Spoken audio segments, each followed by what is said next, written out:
C সেকশনের পর তেমন করে রান্নাঘরে যাওয়াটা আর হয় না, শাশুড়ি মাই করে। তো আজ ভাবলাম যে তোমাদের সাথে শেয়ার করি। তো hey everyone, this is my first mini blog. একটু পাশে থেকো, কারণ মাত্র 3 মাস হয়েছে আমার সি সেকশন হয়েছে। রান্না করেছি এর আগেও, কিন্তু শেয়ার করাটা হয়নি। তো আজ ভাবলাম একটু শেয়ার করি, কারণ আজ আমি রান্না করেছি অনেক দিন পর। আমার আবার শিলে বাটা মশলা তরকারি ভালো লাগে, তাই যখনই রান্না করি নিজে হাতে শিলে বেটে রান্নার চেষ্টা করি। ভিডিও করা তেমনভাবে হয় না, রান্না তো রোজই হয়, সময়ের অভাবে এডিটিংয়ের ব্যাপার তো আছেই।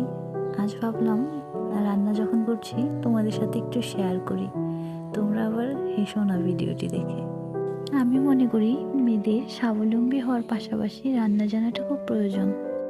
এই দেখো, একটা ছোট্ট রান্নার ভিডিও এডিটিং করতে করতে কতটা সময় লেগে গেল।